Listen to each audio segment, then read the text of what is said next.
Expansion. Jocelyn Boxing, welcome to the show, my brother. Hello, Rafi. How are you? Good, man. How you doing? Yeah, good, man. Show me some love. Man, them big ass hands of yours. Scary motherfucker. So we were fortunate enough to book Josh Lim, now Josh Lim Boxing. It's very hard to get him nowadays. Back in the day, we used to hang out a lot, but you've been a busy boy lately, man. So congrats on all the successes with the business. It's flying high, so good to see you, my brother. Yeah, thank you. Man, Oh, thanks to you and everybody else around me. yeah, good man. Now, thank you for joining us, my brother. Thank you for making the trek out to the lands and joining us on this evening, on this cool evening, my brother. So, man, I wanted to get straight into it. You're born in the Philippines. Yeah, All right. So, how old were you when you came to Australia? I came here, I was 5. 5 years old. Yeah. And how was your English when you came? Oh, not a word of English. Nothing. No. ESL, I got ESL to thank for that. Yeah, me too. So, where did you guys land? Like, what suburb were you guys in We when you? started off in Kensington.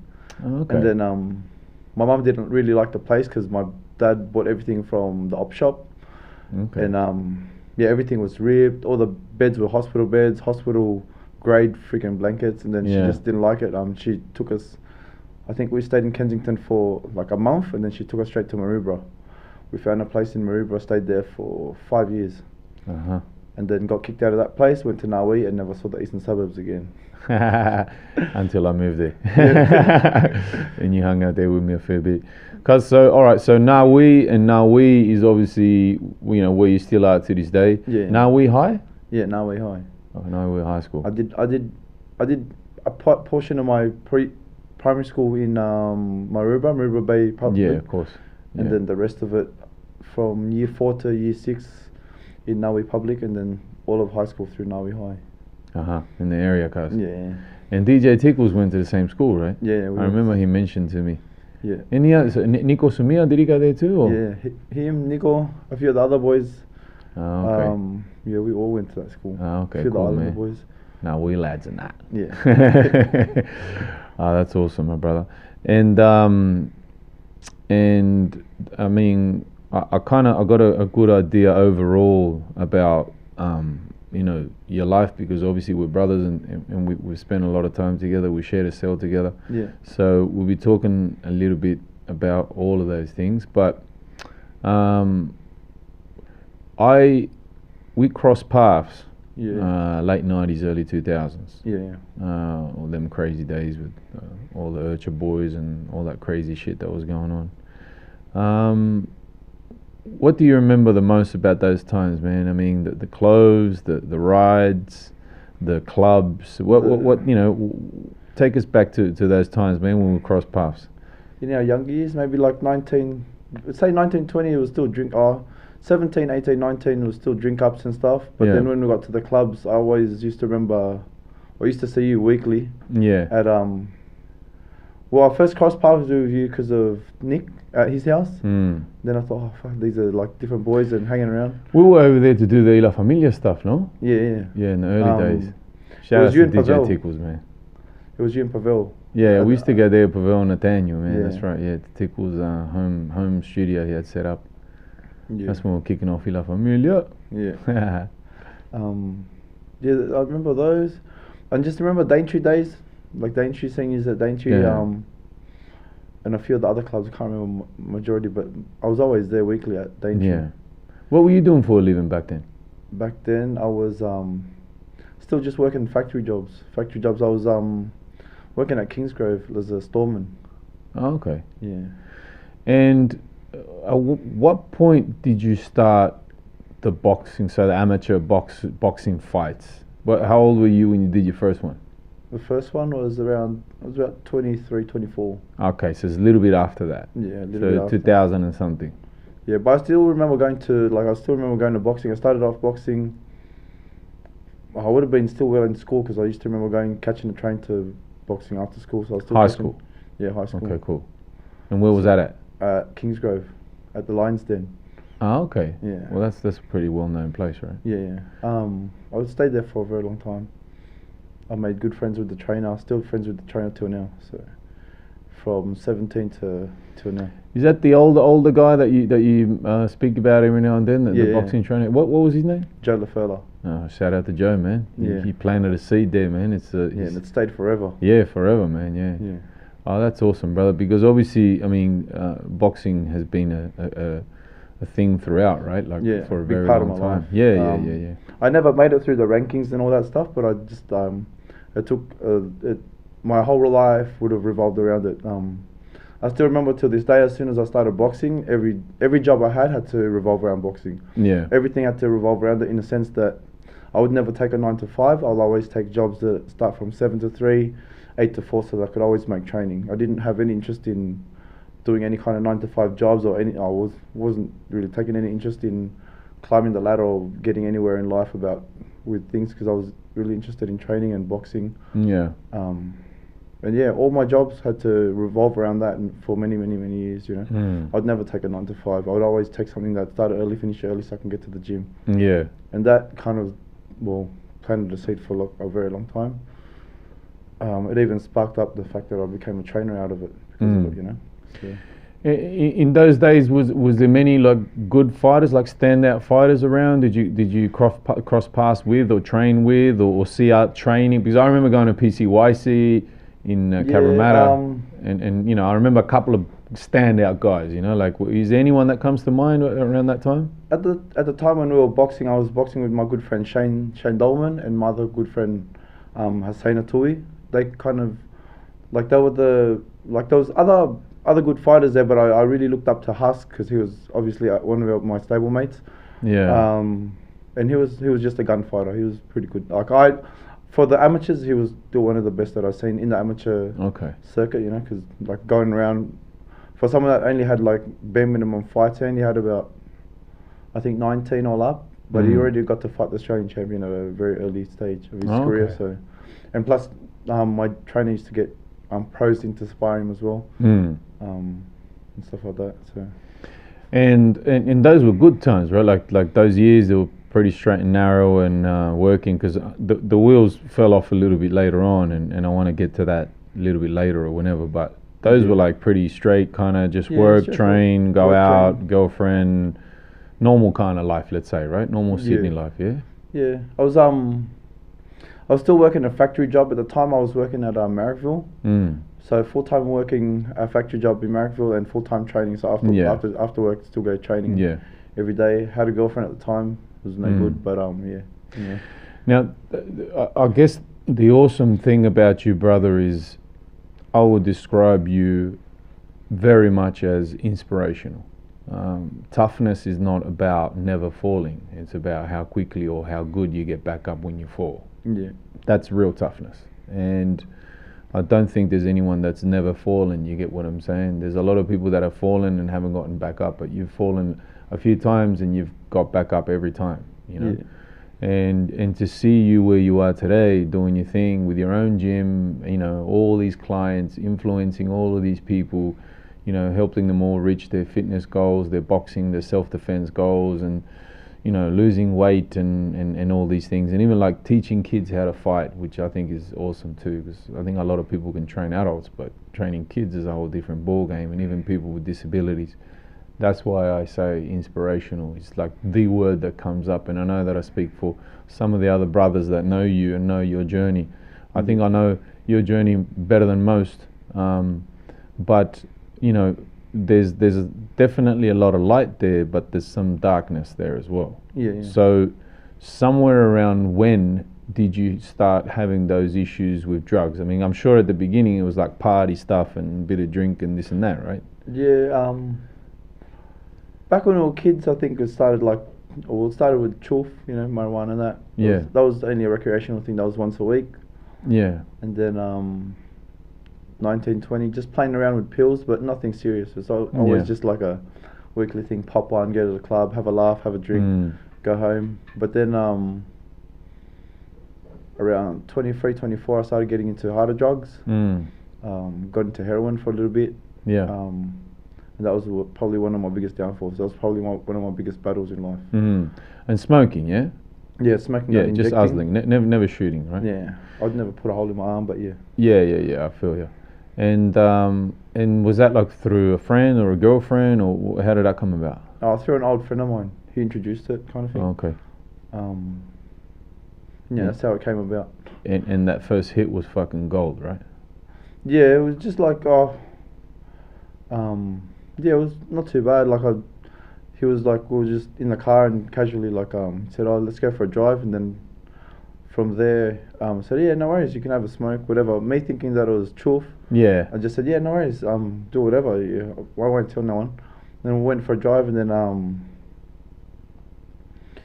he's like, oh, we're just preparing it or whatever, and then after a while he goes, oh, don't tell anyone, but this is heroin. I go, yeah, no worries, do whatever. Well, yeah. Yeah, I was a bit like oblivious to it. I just said, yeah, whatever, do your thing. Yeah. He's doing it, and then he goes, oh, do you want a spot? And I go, yeah, nah, don't worry about it, I don't want one. He goes, then he kept smoking, then after a little bit, do you want one? He goes, fuck, you know what, let me just have a try. Maybe at the time, I was a bit like vulnerable because my parents were going through divorce or whatever else. So I just said, oh, whatever, let me try it. Then I left it and gave it back to him, and he's like, oh, do you want another one? And I said, oh yeah, oh fuck, you know what, why not? I already had one, I'll have another one. Had another one, then after that, one led to another, then 7 spots later or something, I was like, fuck it, I felt very relaxed. And started from there. Yeah, I tell the story about heroin. I tried heroin in 1999, the first time I went away. It was at Parklea. Yeah.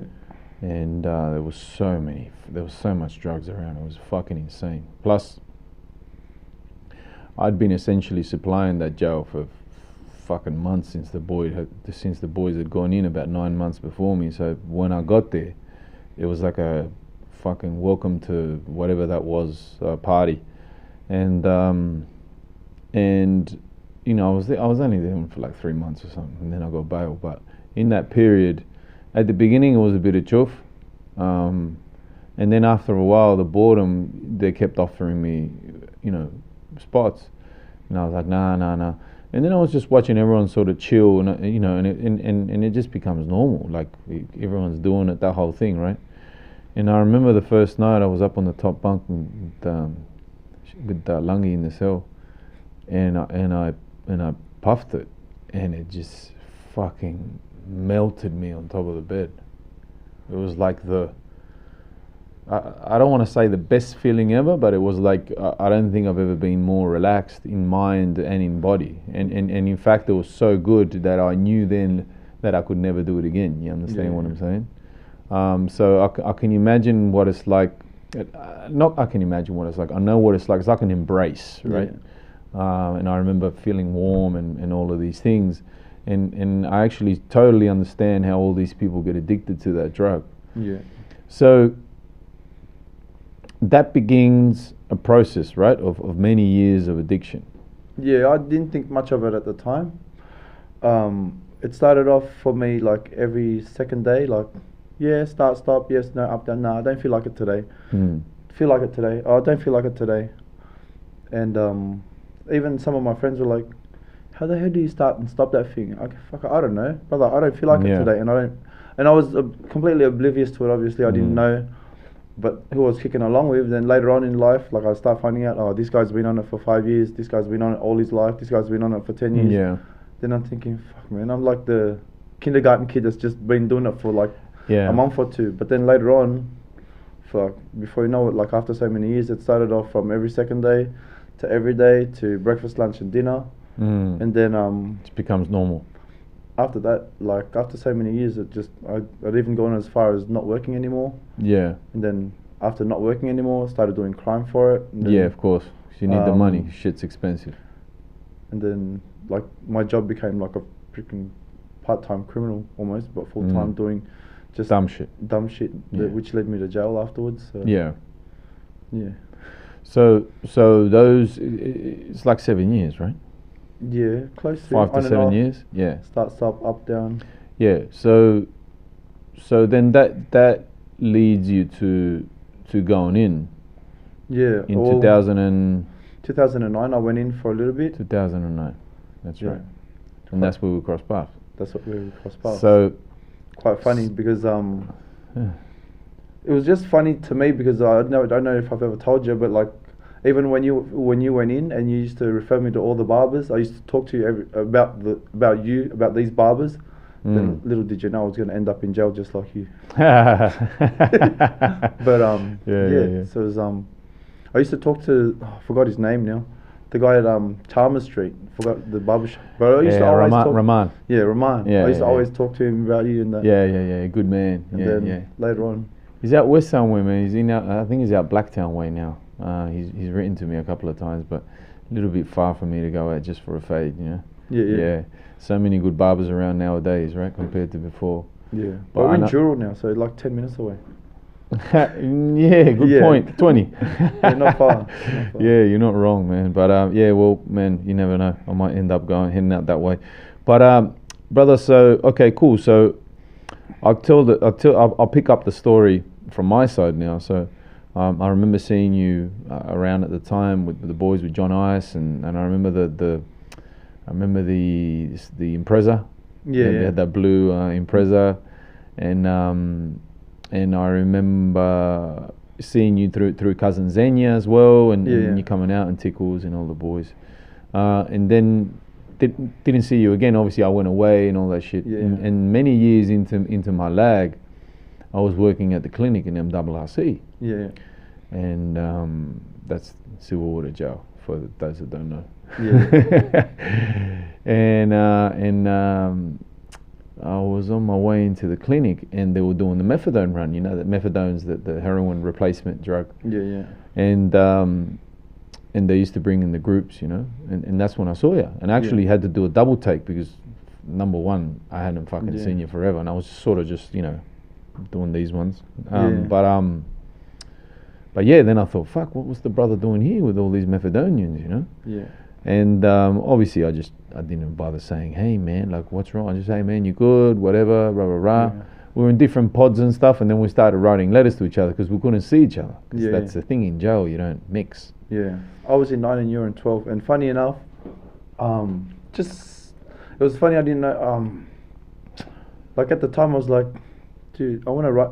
Like the first month of jail, I didn't know what the go was and how things were. No one does. But then later on, I was like, dude, I want to write this bloke now. How the hell am I going to write this guy? I only knew you as Raf because back in the club days, no one ever asked for first name, last name. It's always just phone numbers and stuff. And I was like, dude, how am I going to write this guy now? I want to write this bloke. I want to write him, see how he is. Yeah. And I want to know what's happening and stuff. And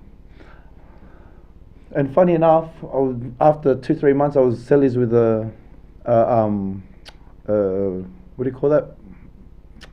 The ones with the sugar thing? Someone with diabetes. Someone with diabetes, and he needed to go to the clinic. That's right, they used to come in all the time. Because I got kicked off the program, they wouldn't let me go back to the clinic, and I was like, dude, you know what? When you go to the thing and get your his MIN number, get your thing, can you get Raf's MIN number? And his thing came up, and I sent this guy like a rocket, go get his first name and last name and his MIN number. Yeah, I remember that now, man. Now that you say it, it's true. And then that's when, remember this guy comes up and I was like, oh, fuck, he's fucking asking me for my name and shit. That was for me. Paranoid. To thinking, I was just so happy. I was like very relieved. So then you get sentenced right before me. Yeah, a couple months or a month or two before me, and you end up going to. You were like, where should I go? Remember? And I said, man, I think I'm going to go to the Bay for minimum security.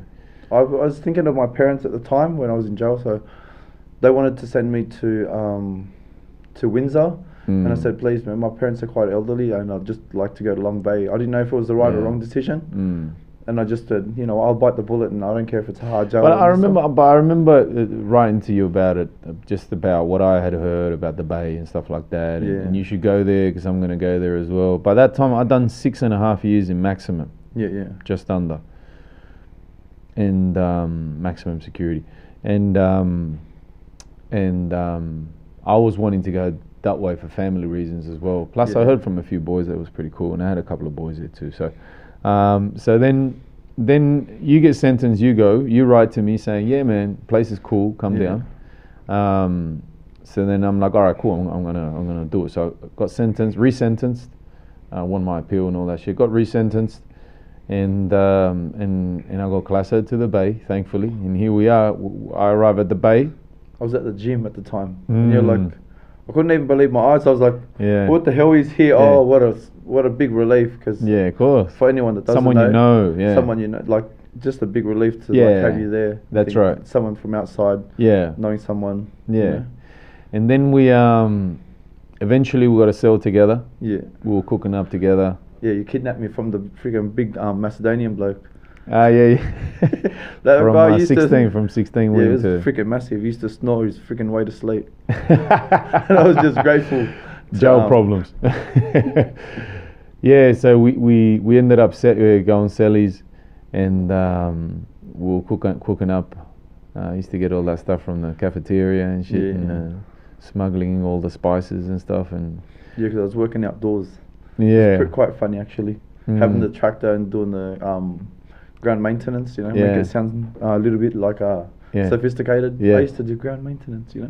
What are you doing? Oh, sweeping the ground floors. Yeah, well, that's jail, man. But yeah, so that's obviously a big bonding exercise, experience. Let's say, not exercise. Sharing a cell with somebody, and obviously we have lots of laughs about that shit. Not that, I mean, generally jail for me anyway, it's more of a laugh than anything else. Thankfully, as hard as it was. Yeah. But it's also a slap in the face, right? Mad slap in the face. Yeah. I still can't fathom the 7 though. Yeah. I still look at it and think, how the hell did this guy do 7 of these? Because when I mentioned I'd only done 6, and I was like, how the hell did you do 7 years in here? Yeah, well, I mean, I remember going in 6 months into my sentence or whatever. I mean, I got sentenced about 2 years in, but I remember running into people who had done like 3, 4 years, 5 years, and I remember thinking to myself, how the fuck do you do that much time in this? You know, you know how it is, man. The world's this big, right? The yard, Yeah. your cell, shower, the yard, your cell, shower, over and over, same thing, right? And I just remember thinking the same thing, like, wow, like, I mean, obviously, human nature is to survive, and you sort of just cruise one day at a time, 1 week at a time, 1 month at a time, and then before you know it, it's been 7 years. But we got some funny stories about that time together, right? Yeah. It wasn't that bad, man. I think we kicked along, we had some fun. Some of the other boys that were there, I remember Sonny Black was there. Sonny. Yeah. Nico, it was funny to see Nico there. It was Nico Samia, yeah. Because I remember hitting Long Bay, like I come from Silverwater Jail, and I remember hitting Long Bay, and he already it just felt like he already knew that I was there. And also when even before the whole jail thing, I was already thinking about you. I was thinking, man, I'm gonna go to jail. Like, I'm actually going. I wonder if I'll see Raf. Boom. And little did you know, first There person you I go. ever saw from the outside. Yeah, crazy. But then it was funny to see Nico, because I'd not seen him for quite a very long time. Yeah. Like good 7 years. I used to I kept track of where he was and where he was going the first couple of months where he went into jail, and then I just lost track and freaking fell into the wilderness, and then I didn't know. But then eventually found myself inside the same place. Yeah. And he knew straight away that I was there. Like, I don't know how the word gets around, but it got around pretty quick. He was already, as soon as I hit Long Bay, he was already looking for me to see how I am and what I'm doing, and he was surprised himself. One of the good boys, man. Big gentle giant. Nico Samia. Shout out to Nico, man. Where we at, brother? Yeah, because the thing in jail is, I guess one of the things that people don't sort of probably get their heads around is you don't know anyone and no one knows you. Yeah. Unless you cross paths with these people that know you from the outside or whatever. Yeah. And it's very hard to develop relationships and stuff because you can't trust anyone, you don't know anyone, and all these things, right? But funnily enough, speaking of COVID, we got the swine flu when we were in jail. Yeah, it's funny. Yeah. Quite funny, because I remember them talking to us about how an inmate is coming in with the swine flu, and I thought, yeah, whatever, he comes in. But then we didn't know what the circumstances was. But they never, like, I was a bit worried, but then they said, oh, we're going to isolate this bloke and we're going to put him in a 1-hour cell. But little did you know that it still spread throughout the whole cell.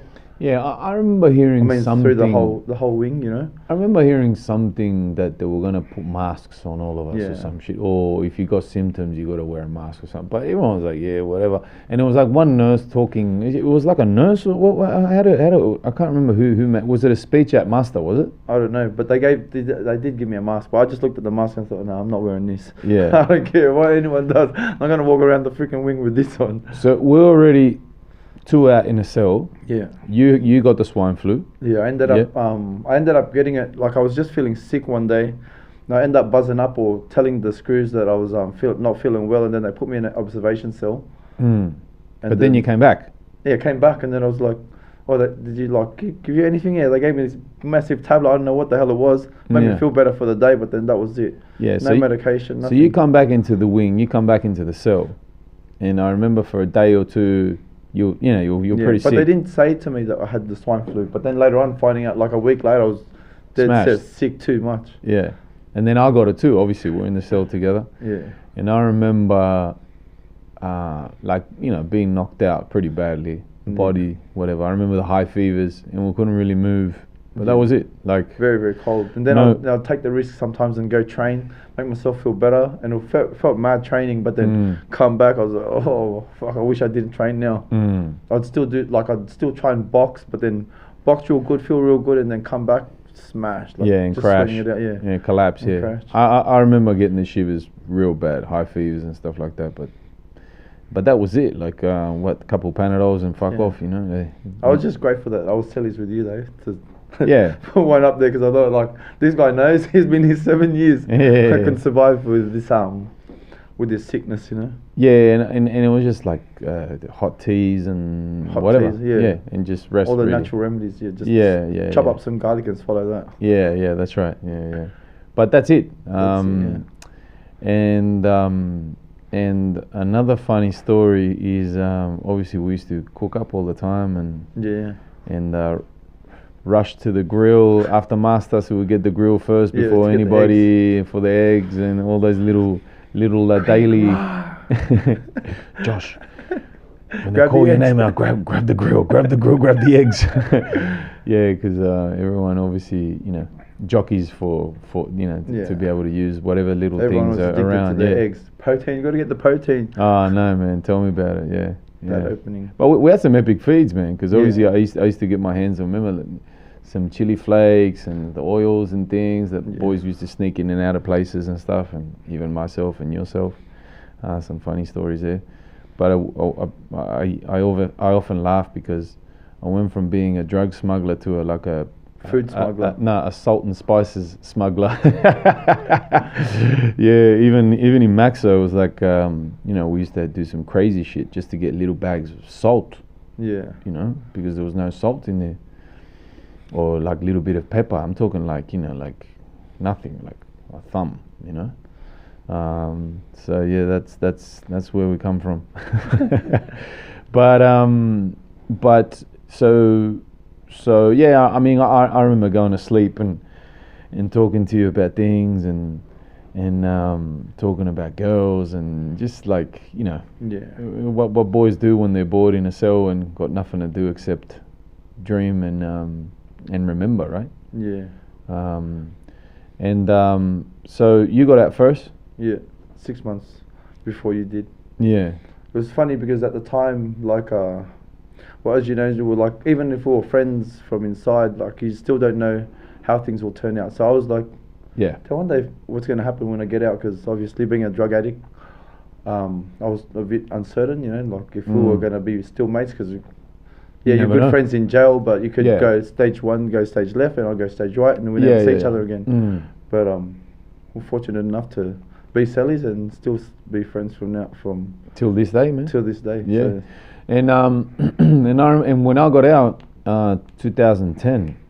Yeah. They were pretty wild days, man. Like all the bikie shit was still, happening. A lot of my boys from back in the day had turned bikies and became, like high ranking, like national president level, commos and this and that. And we kind of, I hung out a little bit because that's all I knew, and there was a few pending things and stuff. And I remember me and you in that old beat up Commodore station wagon. Yeah? Yeah, I bought it off my mum for $1,500. There you go. The price tag says it all. Yeah. And I remember us getting around like to clubs and everywhere. Barbies and things. Out to what's that club? Marconi Club. All the way. Yeah. That's right. You're gonna come out? I don't know if I can borrow a car, but I'll try borrow a car off somebody. Try to get out here somehow. Yeah, man. We were like, used to just like be broke as fuck. Yeah. Try to borrow cars off people. Yeah, definitely. Still have no money. Have a couple of dollars from the dole, and we're like, you're gonna come out? I don't know. I'll try to borrow a car off someone. Yeah. You know? I Get know, out west. Man. Tell me go about here. it. Go city. Yeah. Go there. Yeah. When I got out, I got the residency at Sangria in Marconi. Yeah. Shout out to Silvana Guerrero and Entertainment G. Yeah, so I did that for a few months, and OMG later on with Tickles. Yeah. And I remember you coming along to all those places with me. But Fuego. We went to Fuego a couple of times to see Corinne and them in Liverpool. But the one thing I remember is when the boys invited us to the Comanchero clubhouse for that clubhouse party. Yeah, that's right out. Now, I remember rocking up. Everyone was already there. There was fucking cars and shit everywhere. And we parked up, and the first thing I noticed, I mean, I was paranoid as fuck, man. I mean, I'd just done 7 years. I was on parole. Yeah. You know, parole was on me. Coppers were coming to my house. I mean, they left me alone, but, you know, it's not the uniform ones I had to watch. You know what I'm saying? And even though I wasn't involved with anything, I still had links with these guys. And when you've done 7 years of no sex, no partying, no women, no nothing, you know, you get invited to these things. It's like, fuck, you know, like who the fuck's gonna say no? I mean, the way it was sold to me as well was like, dude, we're gonna have everything come, we're gonna fucking blow you away. Yeah. Now, it didn't really happen that way because it was actually quite a stressful fucking situation when we got there, wasn't it, Josh? Yeah. Like the first thing, we parked the car up on the grass or whatever the fuck it was, wherever we could find a car park. Milpera, wasn't it? Yeah, Milpera somewhere. And first thing I noticed was, remember there was 2 coppers walking around taking photos of all the number plates and looking inside the cars and shit. Just all the cars that were parked. There was no one on the street, just these coppers doing the rounds. I was like, okay, fuck. And they weren't uniformed either. They were D's, right? Yeah. Detectives. And then, so we go inside. I can probably say those were the roughest fucking heads I've ever seen in my life. Same here. I've never. That's the only one and the first time I've ever been to a clubhouse. But yeah. Yeah, it was ugly. Biggest heads. Yeah, badly.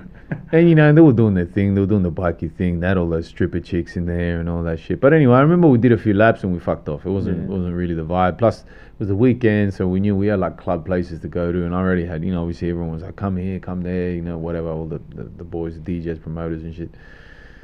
So we get in the car and we leave, and there's 2 roadblocks, not one, 2 roadblocks.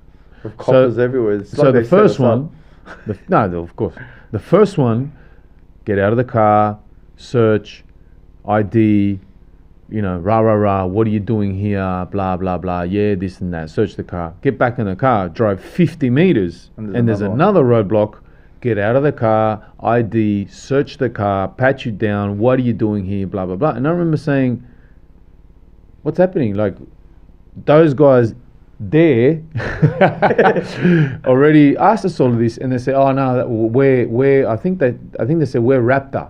Yeah. Those are something else, like They're another just normal ones. Another one, yeah. And I was like, "You motherfuckers!" Do you know what I mean? Like, obviously, you know, there's one name for that, and that's therapy.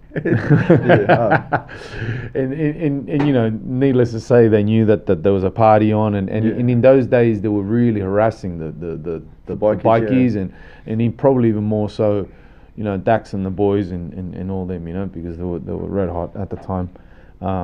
Just being involved with the club, you know what I'm saying? But thankfully those days were over quite quickly. I mean, I learned that even though I wasn't involved in anything directly as far as doing any more crime, but I learned that it was more than that. I actually had to cut ties with a lot of these people. Yeah. And it's unfortunate because a lot of those guys are stand-up people. Like, you know, okay, cool, they do what they do, but I respected them, and until this day, I respect them very much. Yeah. But I knew that I just couldn't Keep see going. them or be with them, because as far as the authorities are concerned, being with them and seeing them is as bad as being Around. involved with. You get what Yeah. I'm saying? And doing things with, you know? Yeah. And so a couple of times in the clubs and stuff, they singled me out and they gave me some grief. But so that's when I started that process of, okay, cool, I just got to really cool things down, because especially if I want to be involved in this The clubs. in the clubs and stuff, I Yeah. really need to clean my name up as much as possible. Not that it's possible to do that all the way, unfortunately, because the way the system works is you're They guilty. remember forever. Yeah, forever. Yeah, but yeah. So I just remember those times being pretty fucking crazy times. But from where I see it, the next step of probably your journey and probably where we get to where you are today, because you were still using a bit then, I remember. Yeah, I had a I remember. I don't know. I think I would have relapsed between 2010 to 2011, and I Yeah. just made it worse Yeah. because I started hanging around with like worse people that do stick ups and stuff, Yeah. and things like that. It went from petty crime to people that would like just Yeah. bumped into more worse people. But yeah, I had a relapse for another year and a half, and then I found myself a truck driving job, and then after that I said, like, you know what, I've got to stop this freaking hustling Yeah. thing, Yeah. because this is just going to lead to worse. And Yeah. Going back to the hole. back to the hole, and also just like being careless and being unmindful and driving a big ass truck about as big as this room. It's not really safe to be hustling and Fuck no. and driving Yeah. the truck. So I pulled up on that straight away. I did my best to cut out all my ties. And then slowly watched the climb again. So I said, look, I'm going to straighten myself out. I'm going to just keep this job. I'm going to try my best to, because obviously, like, it took me about a good year and a half or 2 years to find a 9 to 5, because I wasn't interested in it, and also too smoking and just kicking along with life. I didn't really. You're doing that demolition shit too, remember? Yeah, that was one of the first jobs I had. Yeah, that was But nasty. No good. Yeah, And smashing up back places. breaking shit. Yeah. Yeah. Yeah. And then thankfully I had that job, but I really wanted to get a truck driving job because I knew it was a lot easier and just come out a lot bit cleaner. Better money, maybe. Yeah. Better money, and So you were doing better, but definitely you were nowhere near where you wanted to be, and you can't really say that you were happy and feeling successful and all that. Even though, maybe, I think the first 2 years was cool. I thought, fuck man, you know what? 'Cause it I found was a myself step up. job. Yeah, it was a step up.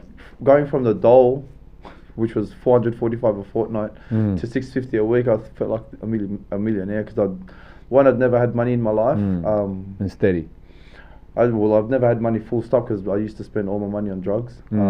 And just getting 650 and knowing that I'm gonna keep that 650 and not spend it on anything stupid, just felt like mad money. Like, I thought, fuck man, this is actually gonna be mine, and I can hold on to this for a week instead of spending it in a day, because fuck, my drug habit was not the smallest.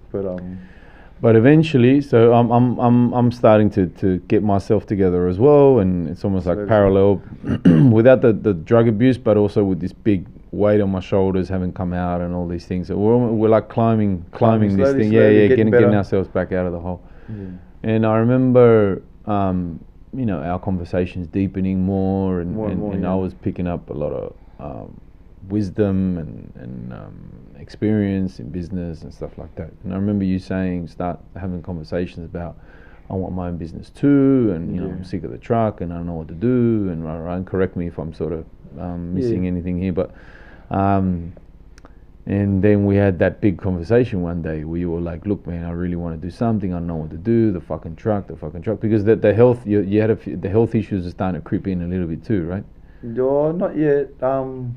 No, so I remember you were getting dramas from sitting down on the truck all day and shit, and the way I remember it is I remember saying to you, okay, cool man, what do you want to do? And you were like, I don't know. And I said, okay, cool. What is it that you love doing in life? What's the thing that you love the most in your life?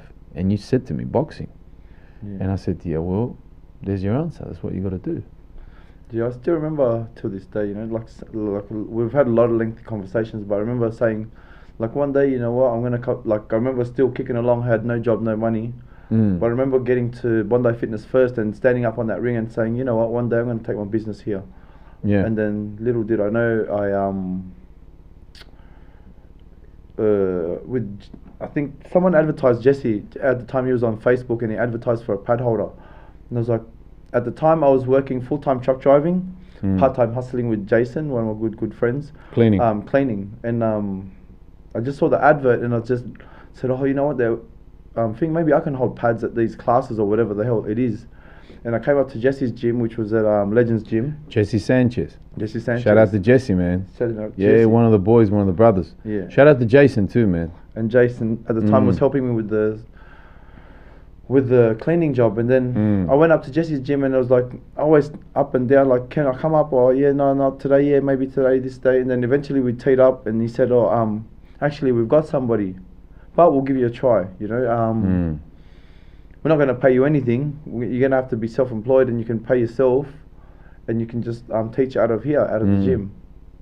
And then one of my first students was, I don't know, I don't know if it was just luck or fate or, well, I don't really believe in luck, but like at the time when he was talking to me about it, there was a guy next to me named Jonathan, and he goes, here you go, here, teach this guy some boxing. He wants to learn. Teach this guy Jonathan. And then I was like, okay, I've never had a business before. And he's like, all right, we'll do a session. When do you want to do a session? So I was still full-time truck driving, full-time competing, still training out of Lions Den 6 days a week, and full-time truck driving. And he goes, all right, come over Monday evening. I think Monday is good. All right, no worries. So I'll still do my full-time truck driving, finish truck driving, go to the gym, train myself, finish training my own boxing, and then I'll tell my trainer, oh, I'm going to go down to this gym. I've got a gig there now for boxing. And he's like, oh, yeah, no worries. I'm just going to teach this bloke. I don't know what I'm going to teach, but I'm going to teach you. And he was just happy about it. He goes, oh, as long as you're getting paid. And I said, oh, I don't even know what I'm going to get paid, Joey, to be honest. I've never done this before. But yeah, whatever you think is fair. As long as you're getting paid accordingly, he used to always tell me. And I go, all right, no worries. I just drove down there, straight up after Kingsgrove, down to Kensington. He goes, oh, come. You're going to teach you how to box and that. And I'm like, dude, I've been getting taught all my life. I've never taught one person. Like I've been teaching some of my friends, but just like muck around, not like full, not for money and not for as an occupation. I was like, what are you gonna do? And I go, well, I don't know. You stand like this, and this is how you do this. And this kid was like really shy. He didn't know anything about boxing. Like the most raw person I've ever met in my life. He's like, how do you hold a fist? And I'm like, you don't know how to hold a fist. You're like 20-something years old. You don't know how to hold a fist. You hold it like this. Then it just expanded from there, and slowly, baby steps. Like I was still full-time truck driving, full-time training. He'll come every Monday. I'll go there. Then he started liking the training. He goes, you know, I want to top this up. I want to do it Mondays and Wednesdays. Okay, no worries. So I go back again, full-time truck driving, full-time training, twice a week now. I go there Monday, Wednesday. Then he started liking the training. Then I started teaching him regularly. Then he started getting better, and I was like, do you want to do a video? And I'm like, where are we going to put this camera? I go, I don't know, I've never done a camera video or anything like that, but maybe we can put it here and we'll record it. We'll start recording a few sessions. I'm recording a few sessions. And all throughout my spare time, I just watch this and I'm like, dude, this kid's getting good. Jono, you want to post one? And I go, oh, should we? I go, I don't know, is it good? I don't know, yeah, let's post one. I'll cut one. And then I cut one and I was like, put it up, and people are like, yeah, maybe 5 likes, 2 likes, 1 like, 1 comment, no comment, whatever. I was just like, I just put it up there, and I never knew anything about social media. I was very old school. Even my trainer was never into social media. I was like, I'll just leave it there, stuff it. Following week, dude, that pad session was good. Do you want to post that up? Yeah, we'll post that up too. And slowly this kid started getting confident. Then I started getting a little bit better, sort of more confident too with my training and my teaching. Very raw, because I was just like always going off how my trainer taught me. And I would use exactly the same terms, this and that. And then not long after, another boy by the name of Guy Rolls, he said, oh, I like your training. You always train that boy. I always see you here every day. Can I train with you? And I go, yeah, why not? What day do you want to do? I was like, I think he might have just said Tuesday.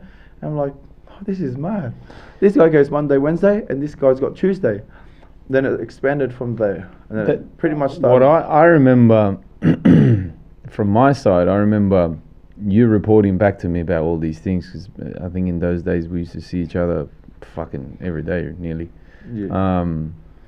And I remember you saying to me like, oh yeah man, like I just got another one, and oh yeah, now Wednesday, and now, like you're saying now, right? And it got to the point where, you know, we were talking about leaving the truck, like, you know, because I mean, fast forward a little bit, because now you had maybe three or four students. Yeah, but let's say 10 sessions a week. Yeah. Right. And I remember you saying to me like, all these other people want to train in the mornings, but I'm doing the truck in the mornings. I can only train in the afternoons. And I think by then you almost had like almost every day you had either one person or two or three people. And I'm like, Joshy, now's the time, brother. You know, no kids, no, you know, no real cost of living to be spoken of. Like, you know, now's the time. Now's the time to be adventurous and take the plunge, and you know, and do that. You know?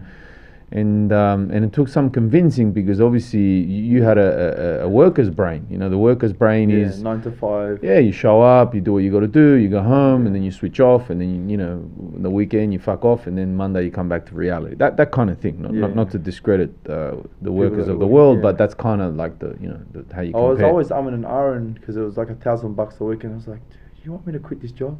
I just got to 1,000. Yeah. And I'm looking at you and I'm thinking, do you know how long it's taken me to get to 1,000? Because I started off at 650. I know, and I remember it took some convincing, and I also remember doing the numbers with you and saying, okay, brother, to get to that, this is what you need. And you know, and it wasn't like you needed to run a marathon. It's just, you know. And I remember also saying to you, okay, cool, you know, this is how much you were making working, but can you survive on X amount if you only, and you could. And I remember saying that, and then you took the plunge. Finally, you know, you grew some nuts. You grew some nuts, and you took the plunge. Yeah. And I remember instantly, almost, I mean, nothing's instantly, but you know, obviously you're already doing all these people in the afternoon, you already had people asking you for morning, so boom, you just sort of kicked into gear. Yeah. You know, and you've never looked back, brother. Yeah. You know, I mean, you've had a couple other falls, but that's health related. Yeah, health related. But really, the business has been solid ever since. Yeah, which is a testament to all the hard work you've put in, and you've driven all over fucking Sydney. Yeah. You've done park training, house training, gym training. You know, everything. Every form of training. Yeah, which is amazing. Kids and people with disabilities, and men and women, lots of women. Yeah, they say, but I don't know. No. Training women. Yeah. Right? The funny thing is, I go overseas to Spain. You know, I travel a lot. Yeah. I go to Asia, I go to Europe, I go to Colombia, I go to South America.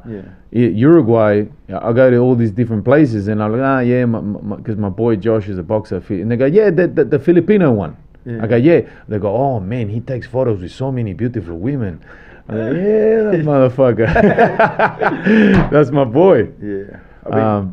I've been very blessed to have this business. You have, yeah. But you've earned it too, man. Like, you know, you can't take away from your hustle, your dedication. And that's one thing that I say often to a lot of people. I think you must wake up every day willing to accept that $1 million could literally materialize on that one day. Yeah. But you got to get up and you got to keep going. You know, anyone can have a good or a bad day, or a good or a bad week, or a good or a bad month, or year, or 2 years. Yeah. I find that the difference with the people that make it, beyond whatever skill set they may have and intelligence and experience, I think the determining factor is consistency. Because a lot of people are great on their good days, but then they're shit on their bad days. And I see that the people that make it are the ones that on their bad days, they still get the job done. They still get up, they still do it. You might not feel the best. There might not be, you know, all the lights might not be on, and you might not feel amazing like $1 million, but you fucking get in there and you get the job done. Yeah. You get what I'm saying? And it's, you know, one good week leads on to week 2, and, you know, and then the next month is off the back of the first month, and then the half of the year is off the back of those first 2 months, and then that's how you build, and it's a snowball, and then success is just builds off the back of more success, and you know what I'm saying? Yeah. So, and I think that's what you've done really, really well, where, you know, and that's, I think, the advantage of working in something you're so passionate about is there's no off switch. Yeah. And I've always been I've always been that kind of person. Like I've just like, it's all or nothing. I've always been like that. I've always my trainers instilled that in me.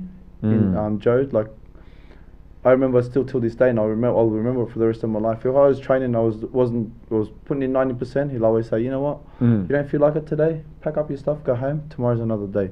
You don't want to do it at your full capacity, don't do it then. Yeah. And then that, like as a kid, that instilled the work ethic in me. I used to even remember till this day when I used to come to the gym, like after school, which was like back in year 10, I'd go to the gym and he'd be there working on the bag, and he'd be like, they're doing unders and overs, they're shadow boxing, they're doing something. He's always never just sitting still. And that, I think that work ethic instilled it in me, because he was always training, he was always staying motivated, he was always happy at the gym. And that played a big influence in me. So when did you start boxing? How old were you? I was like about 17, because I still remember going to the gym from after school. Okay, so not too young, but obviously not young too young, enough. Because a lot of people start real early, you know. Yeah. A lot of those freaky childs, you know, they're like 6, 7 years old like already Oscar boxing. De La Hoya. Yeah, I think he was walking around in the gym. Yeah, I love Oscar, man. I you know, obviously being Latino and everything, but Oscar, you know, for me, I was a big fan. Just the package, you know, and that big left hook, you know. Yeah, that left hook. De La Hoya left hook, man. Yeah, and he was just flamboyant and handsome, and you know, was a cheeky cunt too. Real pretty boy. Yeah, and he was a cheeky. I used to love him, and at the time when he was fighting, I used to love watching him and Shane Mosley, and I was always turning off which one was better, but I always used to just like De La Hoya style. Paulie, Oscar De La Hoya. See if you can find out any images of him, man, because you know not everybody out there knows about these boxers, but Oscar, I think he even sang a couple of songs in Spanish and stuff. Yeah, man, he had an album. Yeah. He was and I was just surprised when he came up with this album, because I was like, dude, don't give up your day job, please. Just stick to your boxing. Yeah. So you can put some images there of Oscar. There he is. And anything a bit younger, he's retired there. No, hey, but still looking good, man. That Botox is definitely working. Yeah, no, he was he's like Mexican American, no? Yeah. I'm not sure if he's Chicano or Mexican. No, he's Mexican, down to the bone. Ah, okay, cool. Yeah, he's always representing his colours, the red, white, and green. Yeah. Like when he fought and stuff. Yeah. Nah, man, he had the swag too. Yeah, man. So there were some health concerns a couple of years into it, right? Yeah. So I started teaching at the age of 34. Not long after, like I think. No, actually, sorry. No, it started at 34, because I remember having to deal with these ulcers in my stomach for about two years. Then I was at another setback, but that got me to my thing. It was quite funny, because not really funny, but like when I had it, I was like, dude, I went from working 12 hours in a truck, unloading that whole thing, going to the gym, teaching for 4 or 5 hours, bang, smack that, finish that, come back, wake up again 4 o'clock in the morning, smash out another truck driving day. Insane, man. I remember. And then going back, and I was like, dude, I went from a machine of a bloke working every day. So I'd work 5 days trucking, 6 days in the gym, get to Saturday, sleep half a day, wake up, go back to the club, work party with me, the club, and then have and then you were doing the cleaning and stuff on the weekends as well, Jace, you know. You got that photo there, Paulie, when we got that image that you took when you were in hospital. You know, you were looking pretty. Not that one.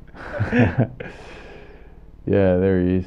Yeah, that was funny enough. I looked at that photo, and when I took it, at the time I said, you know what, this is going to be a mad story now. Like, watch me get out of this thing. Because I looked at myself and I thought, you know what, I'm going to make sure I take a mad selfie first week of the hospital, because I'm going to get myself right the fuck out of this place, because I was like, went from real happy guy to fucking working every day, doing everything I loved, to just bare broke back and nothing. And I was like looking at the roof of the hospital thinking, dude, I was just like 10 minutes ago, I was just like doing everything I loved, and now I'm in here in pain, can't walk, can't freaking do this, can't do that. I had my father take me in and out of... So, no, just leave it up there, Paulie, because I mean, I remember being overseas when this happened, Yeah. Because essentially I used to go away every winter, right? Yeah, and this happened around winter. Yeah, and I mean, I remember speaking to you on the phone every day. Yeah, every day. Yeah. Which has amazed me till this day, because it was like a lot of people wouldn't even have the time to come and visit, and you were just like every day talk to me, every day see me, every day. We're brothers, man. That's what we do. But I remember speaking to people like the crew, you know, and saying, "Hey, man, yeah, we've been to see him, and they would send me photos and everything, which was awesome." But I think, I mean, look, man, people in that position, you're pretty close to ending up on the other side, man. I mean, you know, life is very fragile, man, and obviously there's a reason why you ended up at that weight and looking like that and in hospital, man. So, tell me something. You're how heavy there? 60 kegs. I would have admitted myself into the hospital at 60 kegs. I walk around at 74, and funny enough, when I got it, I was at 74. And then I went little drop to 71, then 69, then a dramatic drop to 65. Yeah. Then when I got to 60, I said, like, I've got to admit myself to hospital. Yeah.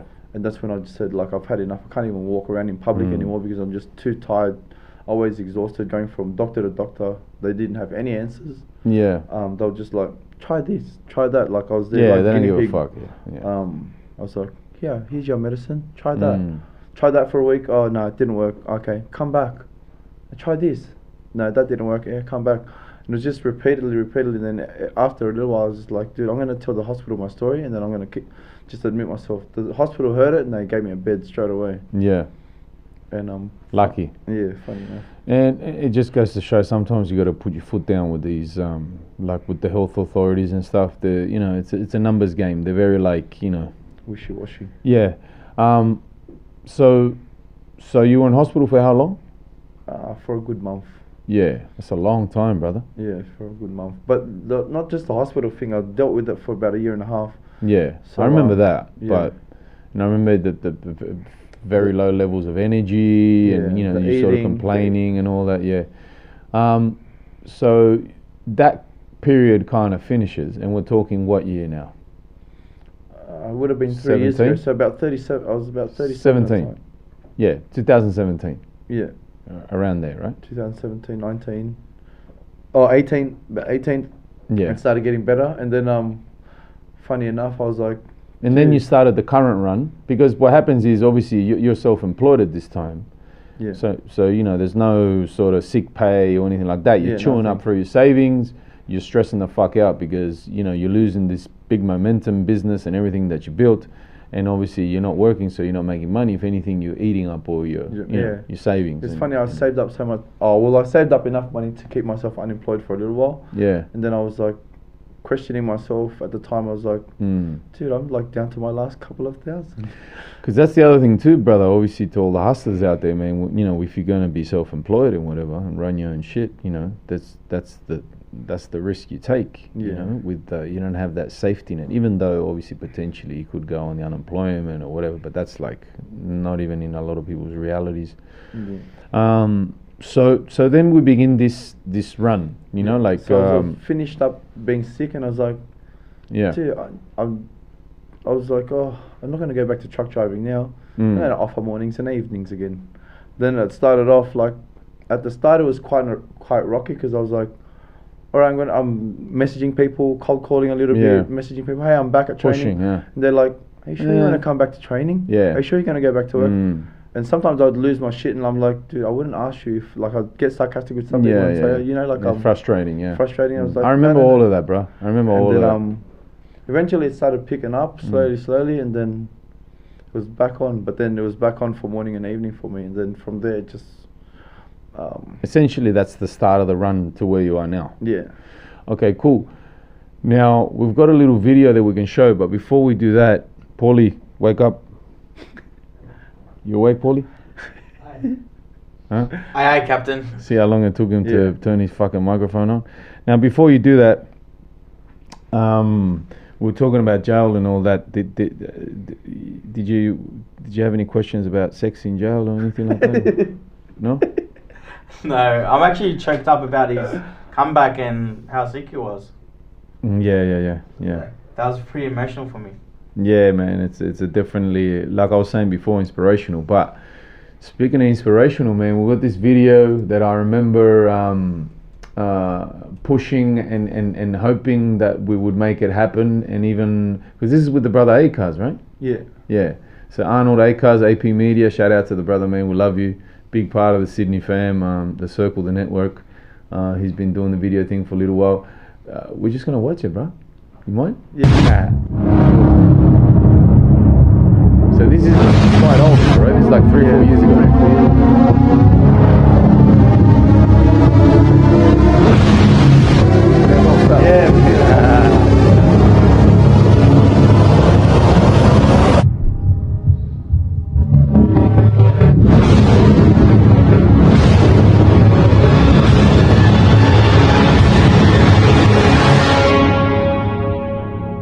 My man.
My man.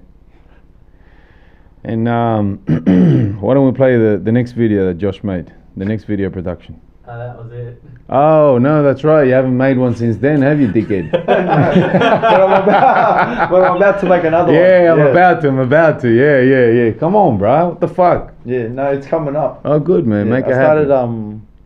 Started last week. I was Put the that, first one. Put that a bit, yeah. Sorry. No, you're right, man. Yeah, I started last week, so I had one shoot, and Akaz is doing another one this Wednesday. So slowly, okay. but this time this shoot will be a lot bigger because obviously I've expanded now. I've got a lot more people on board. Yeah, you got your own gym too. I've got we're shooting a lot of one-on-ones, and I think I'm going to open up a little bit about my life and how it all started, just like this podcast. Awesome. But yeah, and also Arnold, as we all do, he's come a very long way, man. So as cool as that video is, can you take that off the screen, man? It's distracting me. Thank you, Paulie. He likes getting the party started. You know why it's late at night? Yeah. I know everyone doesn't know this at home, but it's actually 10 p.m. So Paulie's in party mode now, brother. Yeah, that's nice. The pre-workout. That felt like about 5 minutes of needs talking. another pre-workout. Man, you should see him on a pre-workout. Fucking hell. Anyway, Arnold, man, he's bro. Yeah. Every 6 months or so, he's reinvented himself completely. With his skills and everything. Yeah, and he's that's got another. Well, when we were shooting on Monday, man, some of the equipment, and I was like, that's right. These guys gotten a lot better. Yeah, another level. Yeah, he'll look at that now and go, oh my god. I know because I've being creative myself. You look at some of the things. Yeah, obviously like with the clubs and stuff. Yeah, even clubs or even like the La Familia stuff. I can't really. I mean, I can enjoy it to some extent, but it's like, oh my god, that snare, the sound, the bass, that rhyme, that word, that, you know what I mean? It's a totally different thing. But what's it like training kids? Well, it's all right. Tad bit more patience. Yeah. But you do it really well, man. Yeah, I've got a few kids. Yeah. I've got 2 kids at the moment. 4 kids if you include the other people. I've got this boy named Musa, another boy named Mehdi, and But what's it like though? Like, I mean, okay, you got to be patient, but it's quite rewarding too, right? Because you're seeing the little kids, because they're like sponges, right? Yeah. They soak it in, no? Yeah, it takes a little bit more time to teach a kid, obviously, as not as much as an adult. Yeah. But once they start getting it, it's very rewarding to watch them progress, get better, and you just want to teach them more. As they progress, you want to, they got that part right, get this into them, get that into them, and then eventually they grow up. becoming fighters or boxers. Speaking of kids, he's a big kid that you trained once upon a time. Yeah, that's about 5 years ago. Yeah, that was the only time he made it out, eh? That's alright, you can tell us. Which one? Him, that big kid you're training there. Yeah. What did he make it? Like, once or twice? How many times did he go? Once or twice, I think. Shit. Come on, Paulie. Fucking hell. But at the time, he would have been struggling. Now thinking about it, like, and teaching, and obviously I've evolved a lot more. Of course. Now I could probably train him a tad bit more different, you know. Yeah, I mean, but like, the amount of and I will say this, man, respect. I mean, we fuck around a lot, but respect Paulie because he's coming a long way, bro. Yeah, 100%. And now he's on looking a lot better. Yeah, and in the past, he's already done a lot in the past, and he kind of let loose again. I think COVID had a lot to do with that, but now I think he's on track. He's got that eye of the tiger shit happening. I mean, it's 60% fucking pre-workout, but he's got that eye of the whatever tiger. it takes, right, Paulie?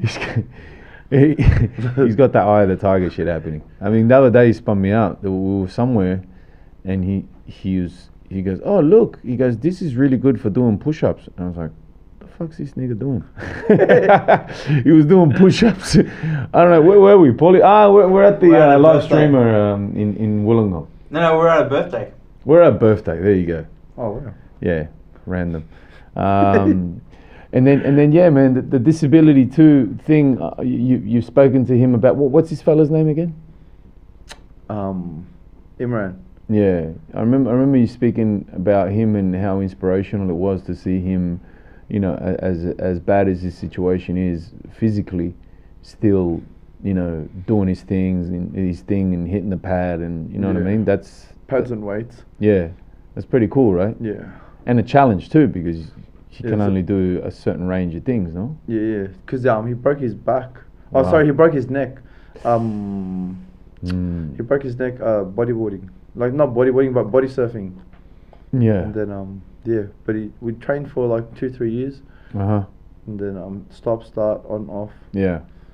So yeah, it's quite rewarding to see someone that's thing. Yeah, you know, I'm sure.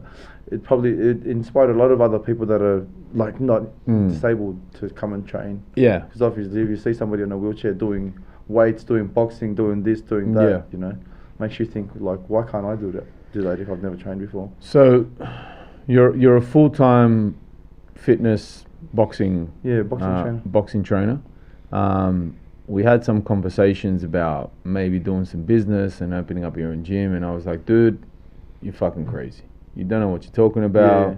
Owning the gym is like totally different and expensive, and the overheads and staff, staffing and insurance and all that. I said, like, run your lane, and just do your thing for now. Just keep at it, get better at it. Look at side hustles and whatever. Yeah. And then the current state of affairs comes around with all these gyms being locked down and shit, and around that time, you get yourself your own fucking gym. I mean, it was like, what? It was funny enough. Shout out to Nick. Yeah, man. Our brother Nick. There was just one lion time from Homebush. The owner of Parramatta Road. Over at Crash Claim. Yeah, man. They're our foundation sponsors, man. Crash Claim. Yeah. Yeah, man. Making friends by accident. Yeah. Yeah, man. Shout out to them. Shout out to Crash Claim.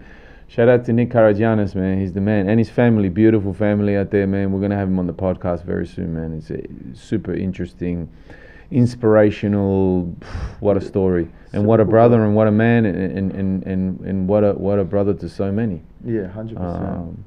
Yeah, so Nick comes up and says, hey. Yeah. We'll start off the conversation. You're training Nick. Training. That's how it came about, right? We'll start off with this, like, it started off with me picking up some boys from Auburn, and I'm like, Auburn? And then it just sprung to mind straight away that, hey, Nick wanted to train ages ago, long time ago. He could never make it down to the eastern suburbs, and then he couldn't make it to Kensington because Homebush to Kensington was just a trek. And then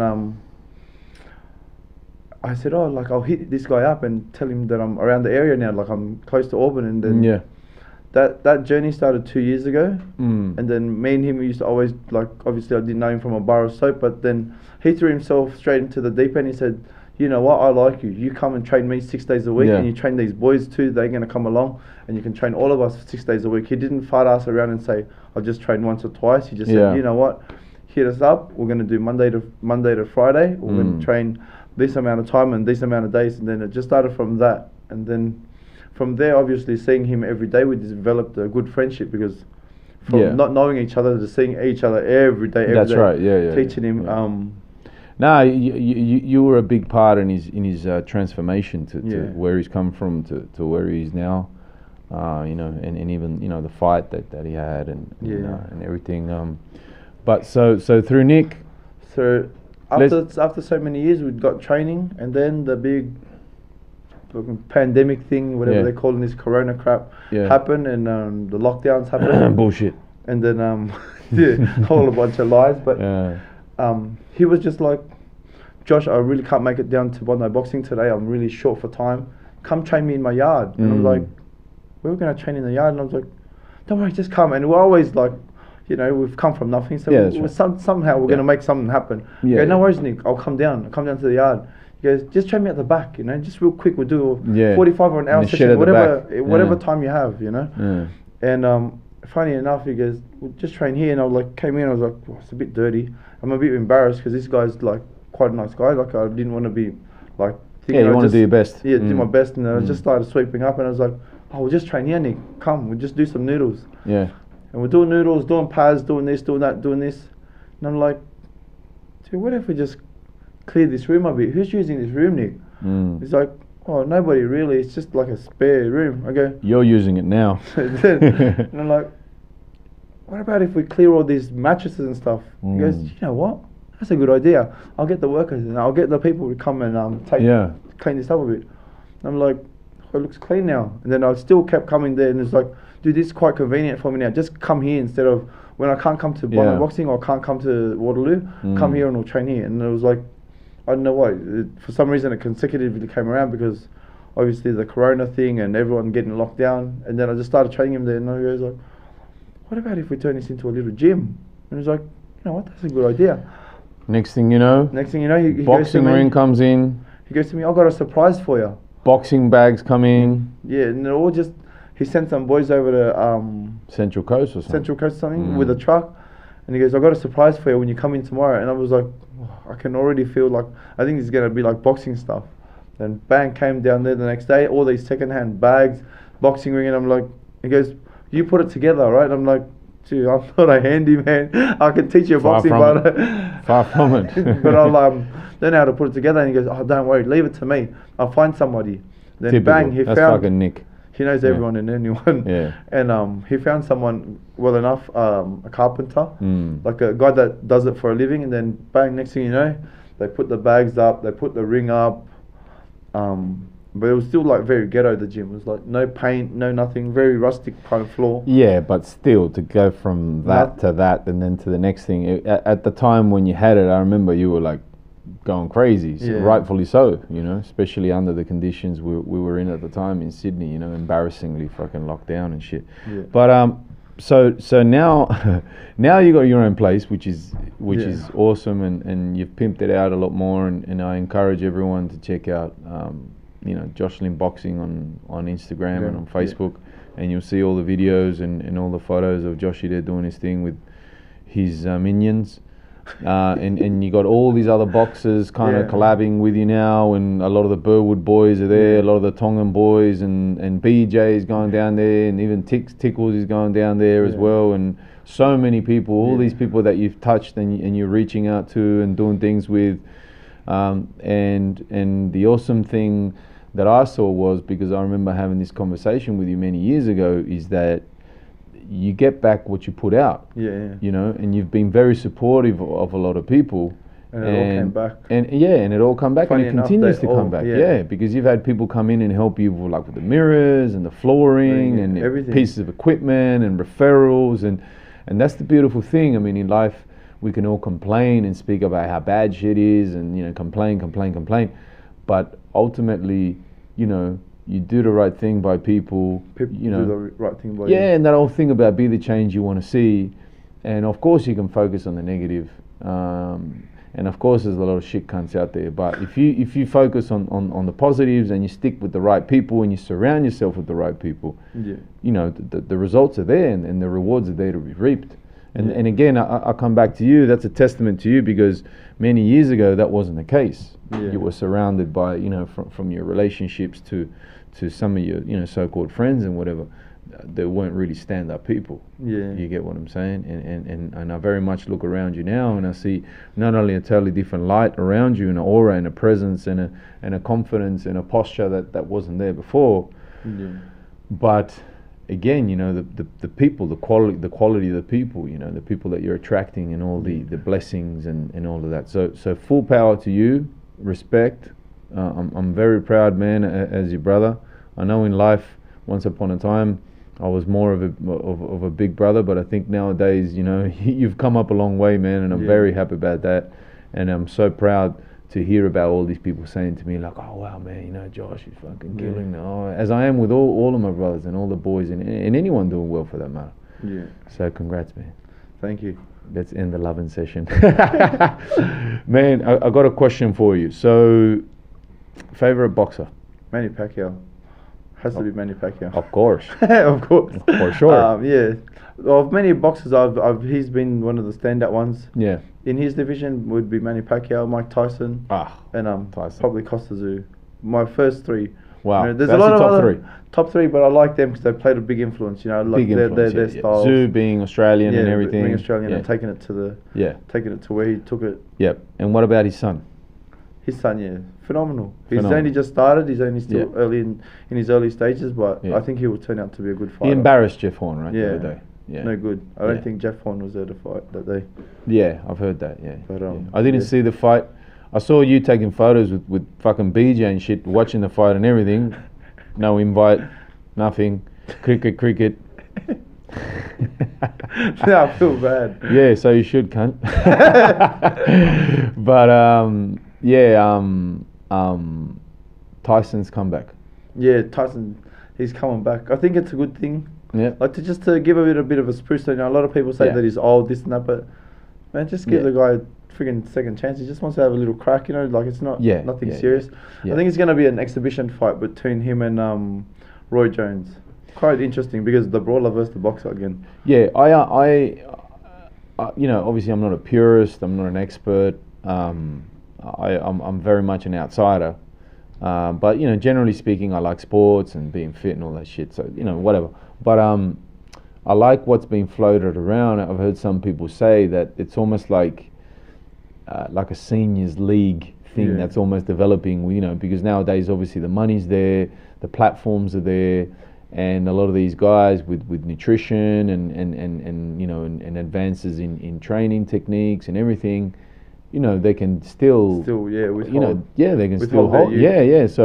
So obviously, Tyson fighting an existing pro boxer would probably be, you know, not ridiculous because you can't take that away from them, but it'll be like, I think it would be silly, you know. But to see seniors come back and doing exhibition stuff. Two legends. Yeah, Roy Jones. I don't know. I think it's great for the sport. Yeah. And obviously for the fighters, but for the fans. Yeah, just to see like two people that they've never seen fight before. I never saw Tyson fight live. Yeah. You know, I remember hearing about him and seeing all the highlight reels and everything. He's a fucking beast, you know. Yeah. He's definitely. I remember still to this day watching all of them at the pub. Yeah. I don't know where I was, but yeah. Okay, well there you go. But yeah, so I definitely think it's a positive thing. I don't think it's a bad thing. Yeah. And what about on the UFC side? Because UFC is so fucking massive nowadays. What's your favorite fighters on that side of things? I don't really follow UFC, but I like this Adesanya, this stylebender guy. He's quite phenomenal. He's come up in the scene.